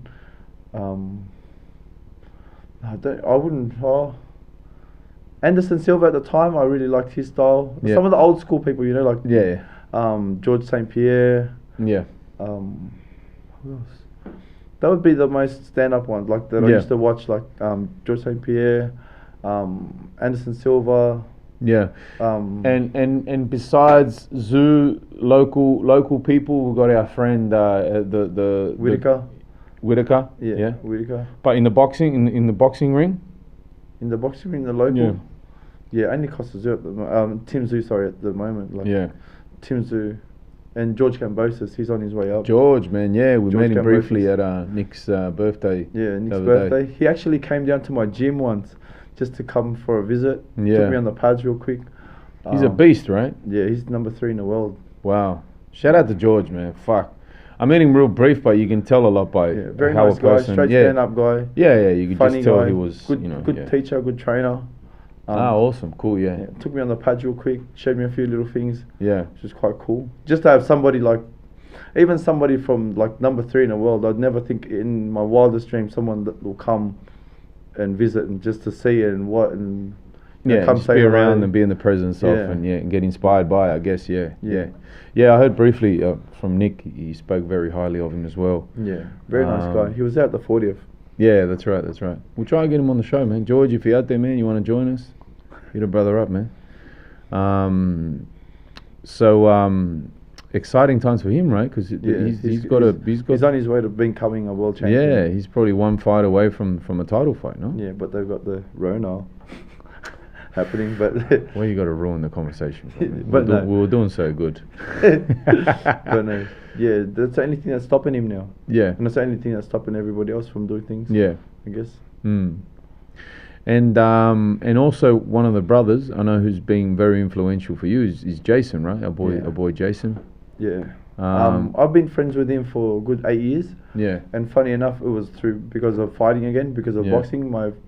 A good friend David Garcia. Yeah, Dave. Shout out to Dave. He was fighting at the time, and I was like, and then they were just like all watching. We were at Bondi at the RSL there at the Grey Street, and it was like, oh, these are my friends that are gonna come, this and that, and I was like, all right, cool. And then I was like, didn't know anybody because I came there by myself, just like sitting in the crowd and go, oh, who are you here to watch? He goes, oh, we're gonna actually watch Dave. Dave goes, oh, I'm here to watch him too. Da da da. Then I met a few mutual friends. I think Yvonne was there at the time, and then she said that these are Dave's friends. Boys, come sit here, this and that, and then the friendship just started from there. Yeah. If you press rewind a little bit, and then I was like, oh, what do you do for work? I'm a truck driver. But what do you do? And he goes, oh, I got a contract cleaning business. And then that's when the friendship started. I was like, week in, week out, asking him if I could get a second job because I just wanted extra money at the time. And I worked with him for about a good year and a half or something, maybe about a year, just working like cleaning clubs, cleaning this, cleaning that every weekend, and the friendship developed from that. I'll tell you what I think about Jason. Tell us. He's a scary motherfucker. No, that's one person I don't want to make angry. Yeah, no, you can just tell, like, bro, ultimate gentleman. Yeah. I've never seen him lose it. I've never seen him lose it either, but I can just tell that below the surface, like a good centimeter, there's a fucking animal that's just waiting to, for someone to give him an excuse to fucking break someone's fucking arm or something. Because obviously, he's a black belt jiu-jitsu, right? He does jiu-jitsu, yeah. He's been doing it for Brazilian jiu-jitsu. BJJ, 12 years. Then it even played an influence on me. Yeah. Because you're doing a bit of that too, right? Yeah, I do it Monday, Wednesdays and Fridays. But I've only just started. I'm like the little freaking koala bear in the group. So I'm sure if you dedicate yourself like anything in Mano, it'll I know I got a lot of respect for Jace, man. He's actually, you know the story. I met Jace. Jason used to live next door to Uncle Francisco. Yeah. In Maroubra, out of all places. Down Matraville? Huh? Matraville? No, Maroubra. Down the bottom there, right before Lexo there. And essentially, it was Veronica's house, who was Francisco's partner at the time, Auntie Veronica. And we used to go there, and it was on, like, it was like barbecues, parties, all the musicians used to crash there. And essentially, that's almost like where La Familia was born in a way. Not really, but it was like part of it was one of the stomping grounds, let's say, where it was like, we'll show up there. There was party, drugs, and all these things, and we'll show up there and we'll be there for 3 days. Wow. Yeah, and it was like the bass player will pick up a bass, and the congos will start going, and then Francisco will start singing, na na na na na na na na na, and then his we'll voice be like is like magic. and then it was on, and that's even where I met Dwight, Yeah. Chocolate. And anyway, across on the other side of the fence was Jason's house. He was Yeah. living there with his family, like before. I think it was with his parents and that. Yeah. And I remember like him sort of popping his head over every now and then, or on his way in, on his way out, and I used to run into him. A lot of the times I was off my face and I was trying to act straight. I was like, "Hey man, how you doing?" And I remember seeing him through like Don Juan and that kind of crew. 'Cause he's a little bit older. Yeah. And he was with Little B and all them. yeah, that crew. Yeah. Yeah. So that's where I've known him from. But fast forward to let's say modern era, he's done very well for himself, and he's got the Gracie Parramatta. Yeah. So if you guys out in Parramatta, or out that way, if you want to do some Brazilian Jiu-Jitsu, he's the man to speak to, man. He's got a awesome gym, right? Yeah, he really outgrew nice the first one. Yeah, and then expanded. Expanded into the second just one. a few, like 500 meters down the road, not too far. Yeah. And he's got a double-story place there. It's quite big. Yeah, and BJJ obviously, very popular with the whole UFC thing and always with the self-defense thing in mind. For a lot of people, that's very important, for the children, for the girls and all that. So that's awesome, man. I love to see our brother doing well, and doing well out of helping people, which I think is awesome. And again, you doing well from helping people, because your thing is not only about the reward, is beyond the financial, which is awesome, compared to a lot of people, how they make their living. I think that's quite honorable and enjoyable too, man. Yeah. That's pretty cool. Good. So we've been doing this little thing where we get a few images together. Yeah. So we'll just pull up. We've only got a couple because we've already seen a couple. Well, we've got a couple there, and we'll just have a quick show and tell thing, and you can tell us what you think about these shots. Well, that's an easy one, man. I'll take the lead. That's, as you can see from the logo in the corner, that's been sort of cut, cropped out. That's La Rumba at when I started the first Latin night that I started on Saturday nights in Sydney. It was at V Bar in Liverpool Street. Yeah. La Rumba. With my That was brother, the best. my 5'8". They were good times, right? Yeah, I love those nights. Why do you change your photo for us, man? Fuck this guy. He wants to go home already, man.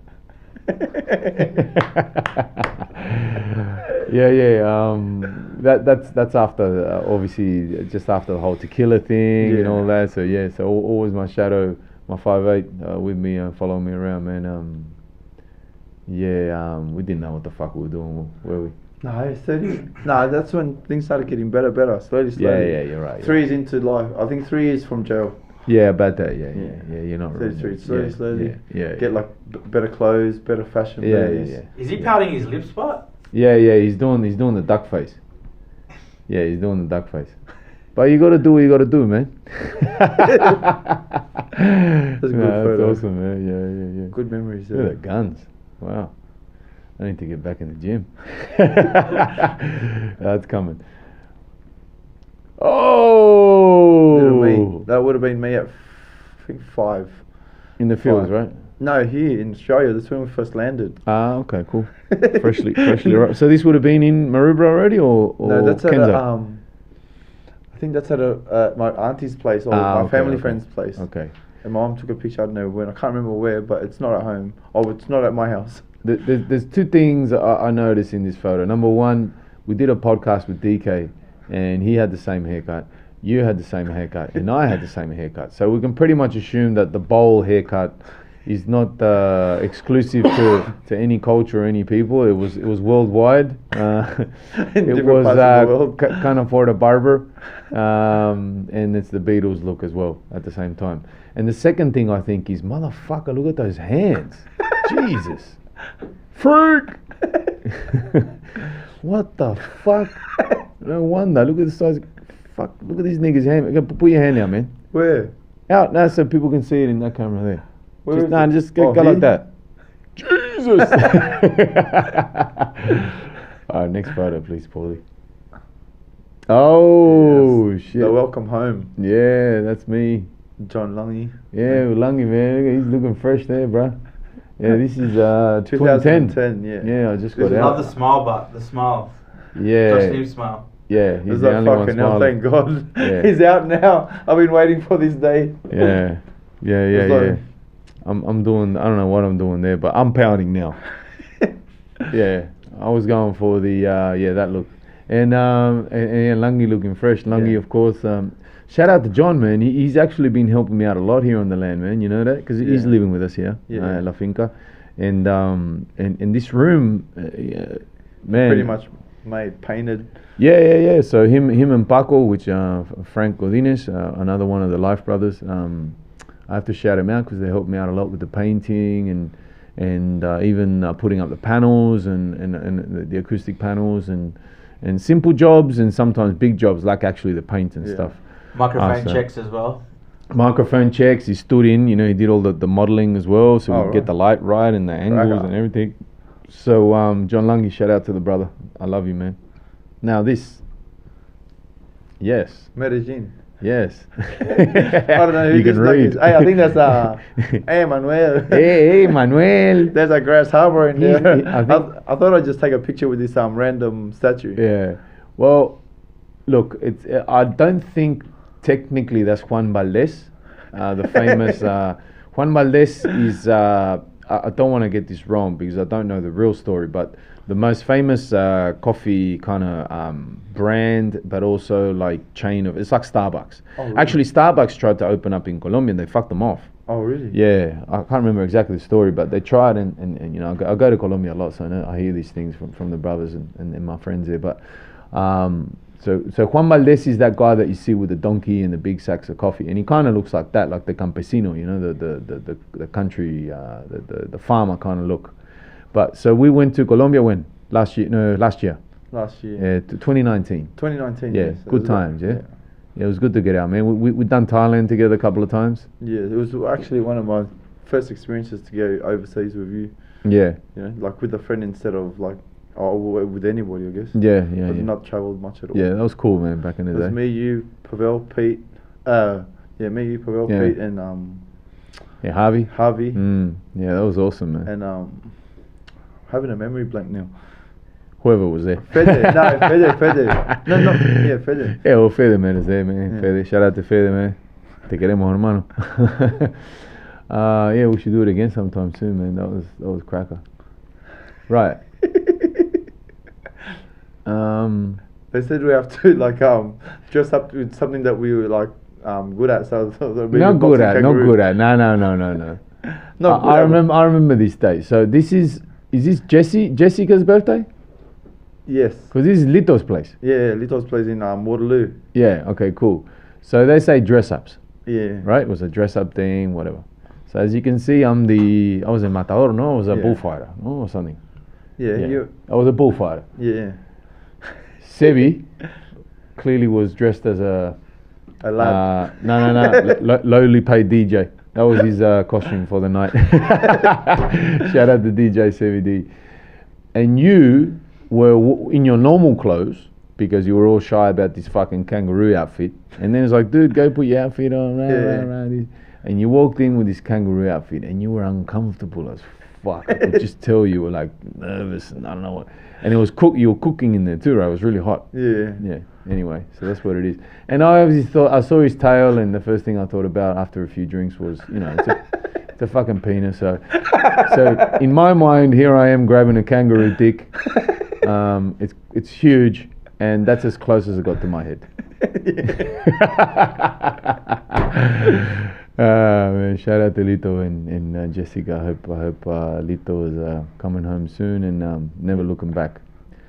And that's it, yeah, Paulie? Yeah, that's it. Alright, next time you're on, I promise we're gonna have more photos than that, brother. Yeah, we should have put Yeah, the we're gonna have photo to of stalk me, you you, some more. Pavel, and Peter.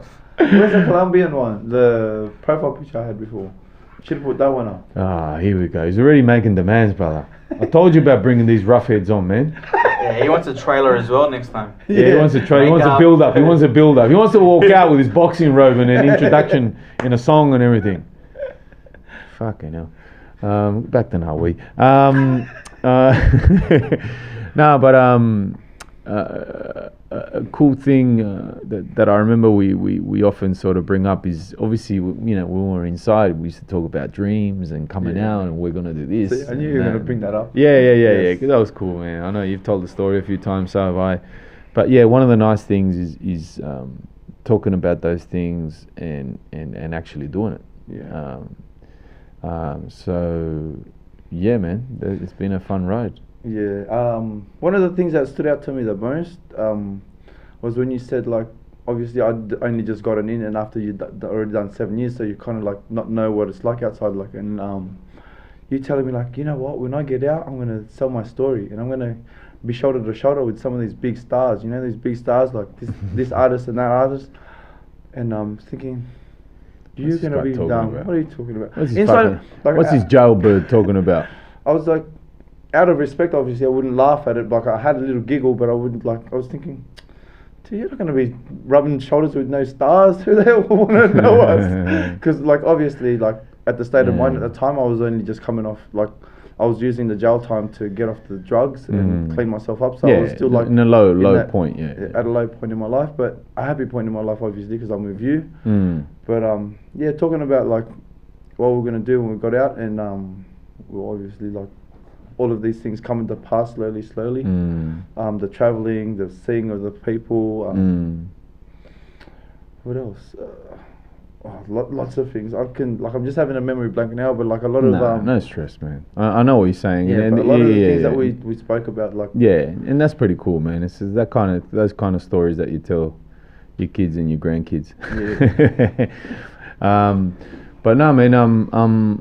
I just wanted to sort of reiterate the respect I have for you and how highly I think I've heard people say that you know, like your true friends speak more highly of you behind your back than they do to your face. And as highly as I speak of you to your face.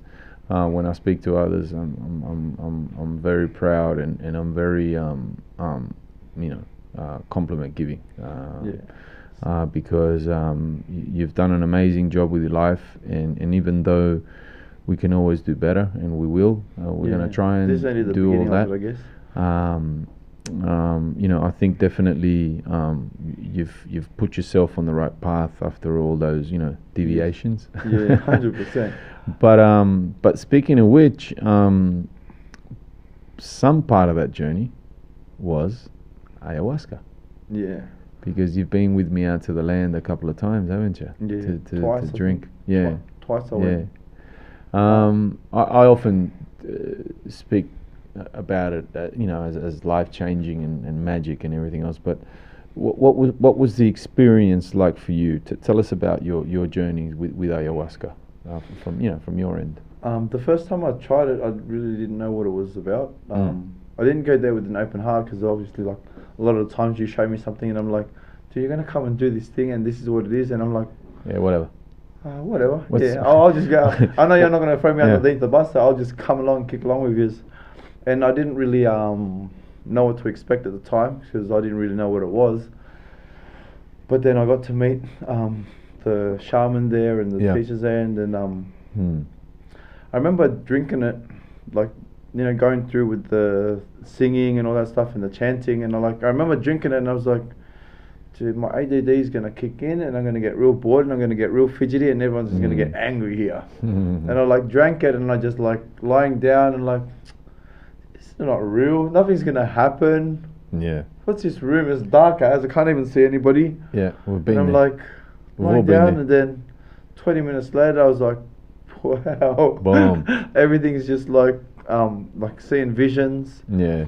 I remember the first time around I was seeing a lot of famine, a lot of famine and a lot of quite scary things. Like my visions were in black and white, so it wasn't they say that you usually see colours, but I was seeing a lot of famine and a lot of people in hospital beds. Just a little bit, brother. Yeah, thank you. In hospital beds and stuff, and so called things. And I didn't really know what to take of it and stuff. But I clearly remember that vision, and then I Let just me help left. you with that, bro. Just stretch it out and put it in front of you. Like Stretch this? the arm out. Yeah. Oh yeah. But Like that. there you go, my brother. Thank you. Now Yeah. we can hear you nice and clear. Okay. The manly voice of yours. Yeah. But yeah, that's what happened, and then after that, I just didn't think much of it. I thought, yeah, well, it was a great experience, and then maybe I don't know how many months later, you were going again, and I was like, oh, we're gonna go again. All right, I'll kick along again and have a look and see what it's like again. And then the second time around, well, I was more familiar that I was gonna get visions, and I was a bit more expectant. Yeah, of course. Yep. Yep. Like anything, second time around is different. Then I was like, oh, let's just try this again, see what happens again. And then I was just like, my visions this time were like pixels. They would look like honeycombs, and it was very colourful and bright. And I remember like seeing like there was a certain stage when I was envisioning things, but then I wanted to get out of it because it's quite strong. But then it then started mellowing out, and then it was just like seeing visions, seeing this, that, and the other. Well, I'll tell you what I see, because sometimes it's very hard for us to recognize what's going on around us. Sometimes it's good to have like a second pair of eyes or whatever. But a lot of what ayahuasca does is actually not the visions or the dream or the actual ceremony. A lot of it comes after. Yeah. And it's just an organic process of, improvement, or sometimes you actually have to go through some shit to get to where you want to be. Yeah. But again, so a lot of people speak about, oh yeah, the lights and the patterns, and I've drank many 30 something times, but the cool thing is what happens after, and putting into practice a lot of these thoughts and downloads and bits of information and visions that come when you're in that higher plane of consciousness, because ultimately that's what psychedelics do to us. They put us in a higher plane, a higher state of consciousness, and humanity's been doing that for many tens of thousands of years. We're the idiots now that think we're so civilized that psychedelics and these drugs are no good and we ban them, but they're necessary. And as a matter of fact, a lot of people say that the reason why we are where we are as a humanity, as in advanced, quote unquote,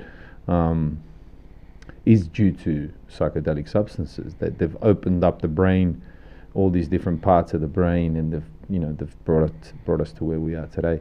But I think over time that there might be some influences there in your life, in your practical life, that you're probably not too aware of. But what I will continue saying to you is that for you and for all of us, I think you should definitely make the time to go again. Yeah, to come with us 100%. Again, and because I'd very much welcome you to do that. I'm sure you're getting a lot of first-hand info from Brother Nick about his experiences. Yeah, he's the most frequent flyer of all flyers I know. Yeah. He's got the Space Cowboy. He's got a lot of times. The Space Cowboy brand nickname. Yeah. And even the brother Paulie's been once with me. That was a bit of a crazy, wild night for you, wasn't it, Paulie? Yeah, I especially got kicked out of the group as well. Don't worry, brother. You're not the only one. I've been kicked out many times. But I got kicked out. Josh got kicked out. Josh got kicked out, all right? Fuck. Josh got kicked out. But yeah, Paulie got kicked out too. You know what I think is, bro? I mean, but us wogs, we're just like that. Yeah, but you know what? In my head, I was saying I wanted to get kicked out. Because you wanted to go outside. Yeah, I know, yeah. You probably couldn't bring yourself to get out there, right? Yeah. You know what's funny? Like, when he chucked me out, like, I thought he wasn't real. I thought it was like... Yeah. So mucking around. Nah, what do you think? It was some, like... Spirit guide taking me to my death. Don't worry, I'll tell you a funny story. So, that second night was the night you got kicked out, no? Yeah. Or was it the first night? Nah, the second night. All right. And there was a few of us there. I think it's the biggest group I've ever taken. It was like... No, it was me, you, Pete, somebody, like, and Tamara... But that's what I'm saying. Yeah, but that night, wasn't it Freddie there as well? Yeah, I think so. Yeah. No, he wasn't there. Okay, that's the second time. Yeah. So I'll get them mixed up. I've been there many, and it's a few years back. But so I am deep in an ayahuasca dream, which is it's an amazing place to be. I mean, there can definitely be some tough things that you got to face up to, or you got to work on your breathing or whatever. But I'm having a great time. I'm journeying. I'm downloading all this information and going. I'm traveling up and down with the Icaros and the songs that the shamans are playing, and all of a sudden I hear someone comes up to me and goes, Raf.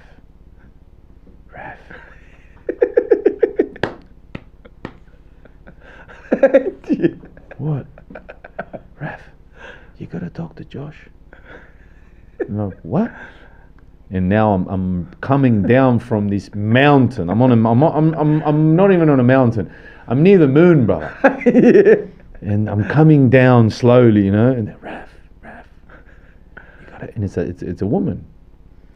You know, Raf, you gotta talk to Josh. He's being too loud. And I'm thinking, who the fuck is? And then I kind of came to, and I realized it was the lady shaman, and she goes, yeah, Raf, can you hear me? I'm like, yeah, what do you want? She goes, you gotta talk to Josh, he's being too loud. And I'm like, you fucking cunt, Josh.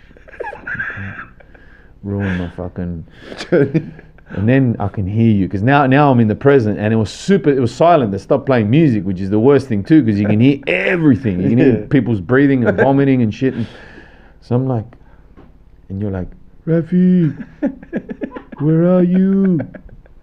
I can't see you. And it's pitch black. For all of you that don't know, it's pitch black. Like literally you can't see on no lights, hand. Nothing. Nada. It's so dark. I think it's because of the country or something, but you can't No. That's part of the thing, because you can't be stimulated by light, or, you know, you want to be, because, you know, if you've got light and you're seeing others and everything, you're going to be completely thrown off. You're in a journey, right? So anyway, and I'm like, Josh, where are you?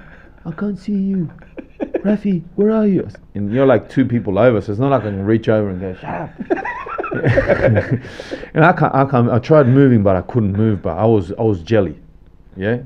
That's the night that I was above my body, about 2 meters above my body, and when I tried to move, I literally had to do it as like a puppet, as if I'm pulling the strings of my arms. Anyway, it was awesome until you wrecked it. So anyway, so I'm like, Josh. And you're like, yeah, where are you? I'm saying, Josh, shut the fuck up. Josh, you gotta shut up, bro. You're being too loud. You know, where are you? I said, Josh, listen to me. And the people next to me are laughing. I can hear them going, Josh, shut up. Anyway, so Josh shuts up. Well, at least I thought you shut up. And actually you did shut up for that moment. And then boom, I'm off again. They started back with the Icaros and cha. And I'm off, man. I'm in the stratosphere again, because that brew was strong. Man. It was amazing. And anyway, maybe it was an hour later, 15 minutes, God knows. You lose track of time when you're journeying like that. And the male shaman comes up to me now. Hey, Rafa. I'm like, what? Come with me, brother. Wow. Where are we going? You gotta come with me, brother. Come with me now, brother. Stand up. I'm like, oh, I need help. So he kind of sort of picked me up, yeah. And slowly, and I'm trying to be mechanical, you know, but he's got a hold of me, yeah. He's not letting me go. He's a tall guy, you know. Shout out to the brother. And so he's walking me out real slowly, and I'm jelly, man. Lucky he's literally with his right leg, he's walking my left leg, like sort of real, like pushing it and like. Right, so we slowly make our way, and the journey across the room was 10 meters, but it took like, I don't know, 2.5 minutes or something. And along the way I'm thinking, oh my God, man, this is awesome. We're gonna have like an initiation ceremony or something different, you know, like a VIP, you know, or we're gonna have like some mapacho, smoke some mapacho, or do something, you know, like, I don't know, because I really don't know these shamans, but I know that they got some other shit, you know, like they do, you know, whatever. And we go outside, and I remember I could see in the balcony, because the hallway, the stars and everything. No, because I can see out. No, because it was out in the that veranda thing, you know. And I see this, and I'm like, that felt like long. What are we doing? This is amazing, you know. And I get there, and who's there?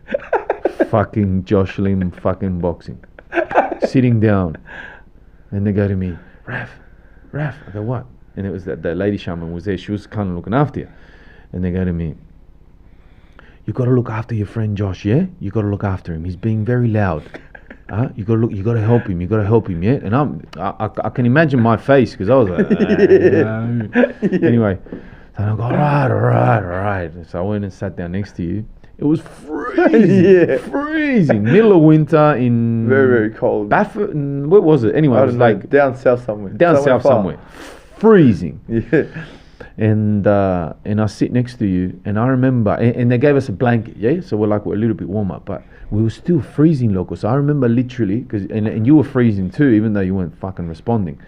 I grabbed the carpet. There was like a carpet that thing. Rug. That rug thing, yeah. And I put it on top of our legs, and that's how we sort of huddled. And anyway, I reckon I spent the next, it felt like 5 hours, but it was probably an hour, with you sitting next to me. And I'm like, Joshy, man, chill, hermano, look at the stars, how beautiful, connect with the... And I'm going off on my own tangent, but sort of trying to speak to you at the same time. And every couple of minutes, you look at me and go, Rafi, loud as, Rafi, with your eyes closed, next to me like this. Where are you? I can't see you. And I'm like, dude, I'm fucking right next to you, dickhead. And like, but where? But where? I'm like, loco, here, open your eyes. I can't see. Where are you? I'm like, Joshy, man, this is why you got to stop, brother. This is why you've been kicked out of the room. We want to go back in there, mano. It's very cold out here. Come on, pa. Like, chill, relax, and think about the stars and this and that. And I'll go off again. And then it was again. But where are you? I can't see you. Anyway, that repeated over like 15 fucking times. And at the end of it, I was like, Josh, come on, man. Please, brother, let's go back inside. And anyway, we went back inside, but unfortunately, little Joshy got banned from going back to ceremony. When we left, we all got on our cars to go back home, and the shamans are like, "Oh, thank you, brother. God, God bless you. Good to see you." This and that. Like, listen, Joshy, yeah, maybe don't bring him back. Oh my God, but that's been a very long time. How many years ago is that now? Yeah, that's a while ago. Can't even remember how far it is. It's got to be like. Yeah, a couple of years. 4 years, hermano. Yeah, at least. Yeah. Heaps long, because I still remember having the maroon Lexus. Oh, Victoria. Wow. Yeah. That's a long time ago. That began your love affair with Lexus. Yeah, I love cars. Yeah, man. But yeah, I mean, I would encourage you and everyone. I mean, to go try to do it. But you got no excuses because the door's there, and we can always go back. And you too, big man. What's your excuse? The cold. Oh, okay, cool. Well, spring and summer coming. Actually, I don't generally like to go in winter much either. I prefer going. Yeah, I know you don't like the cold. Not much, man. No. I can't wait for spring and summer to come. I haven't done. This is the first winter I do in Sydney since 2015. 15, yeah. Even 15 was. Yeah, we'd done it in Thailand. Yeah. Went away. Yeah. But anyway, my brother, we might wrap it up, man.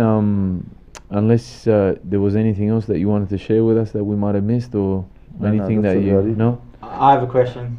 Yeah, tell us, Paulie. How is your selfie game so good? Wow. I don't know. I've just perfected it. You do it often enough, you get good at it. Very true. Well, it's something to do with them go gadget arms he has. That's for sure. Look at it. I'm like the bloody albatross. He's got Michael Jordan's wingspan. But I also remember there was a time when Joshy couldn't take a photo. Yeah, I couldn't. And it was like, you got to learn how to use this thing. And I'm like, all right, I'm going to try and learn. I remember saying, dude, you're Asian. You're supposed to know how to take photos with phones and shit. But anyway. Is that it, Paulie? Is that your contribution to the show? Congratulations, my brother. He's delivered again. Bombshell. We saved the best till last. No, but for real, man, thank you so much for joining us tonight, man. It's been a pleasure. You're a brother.